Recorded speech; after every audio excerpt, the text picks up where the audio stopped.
acompaña la directiva de Hasco, quienes están exhibiendo aquí en la feria sus moldes y componentes. Thanks so much for being here with us, for the time to be part of this interview. We would like to know if you can tell us about the technologies that Hasco is presenting here at the NPE. Hasco is an innovative company because it's one of the brand values where we are working for and going for every day is innovation. So we have also some interesting innovations here at the NPE show.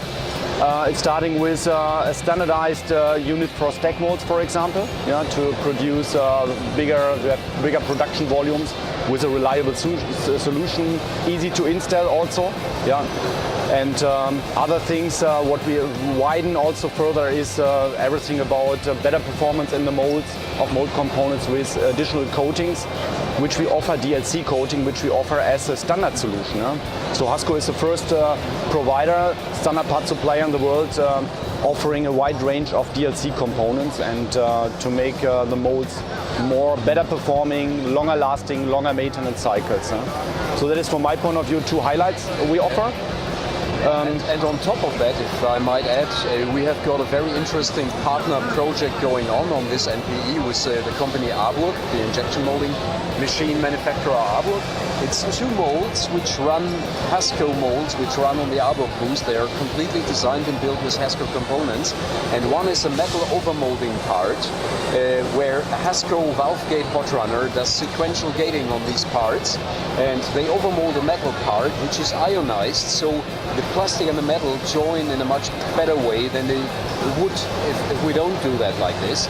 And there's another tool producing a little business card holder, which can be individual labeled and which can be individualized by 3D printing, and which has a code on it to record all the production data.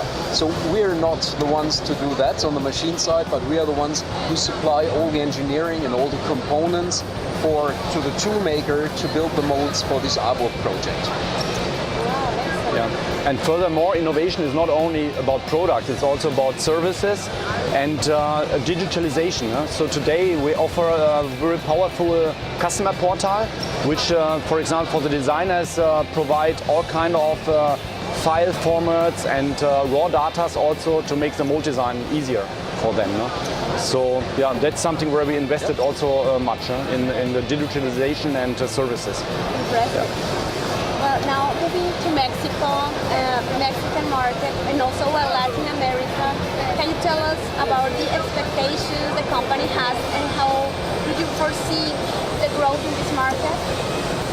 So we have a long history in Mexico. I think we started maybe around 30 years ago, from the beginning really of real industrialization in Mexico, since 20 years with their own forces, with their own team. And since a bit more than 1 year we have expanded our capacity and our subsidiary facility with larger stock, engineering support, hot runner support also. So, and that shows also Mexico is very important. Today is an essential market, one of the key markets for us worldwide. We are a German company, so out of Germany I would say Mexico is one of the biggest driver. And we expect that also in the future for the next years. When you talk to German injection molders, to German tool makers, if you talk to Chinese or other European customers of Hasco, Mexico is on the radar. Everybody's talking about Mexico, the investment, the growth of the automotive, the lack of tool-making resources you have right now, and everybody wants to find a way of building up these tool-making resources. And I think this is a wonderful perspective for the Mexican industry on the one hand, and for Hasco being a quality supplier on the other hand. So, and also to be a part of the development of the mold making industry in Mexico. The need of molds is so amazing high, the level, and it can by far not be fulfilled. But we are sure that this gap will be closer with developing the mold making industry. And we would like to support it in the best way, what we can do from our part.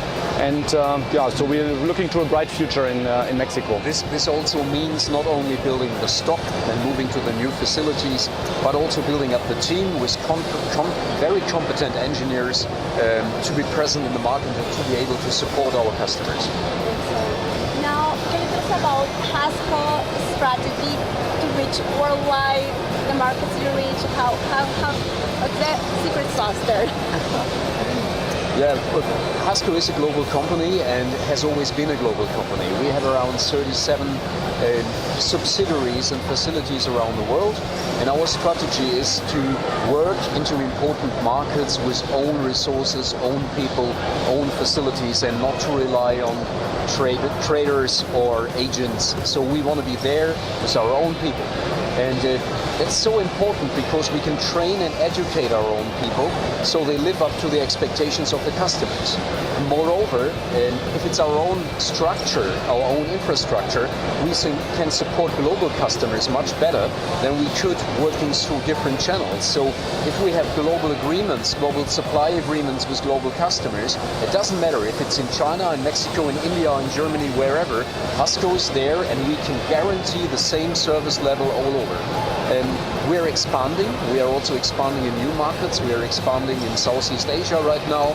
We're building up the team in the US. We're building up the team in Canada. We're building up the team in Mexico right now. So we try to follow the markets as good as we can. And our strategy is to use high quality people and own resources to do that.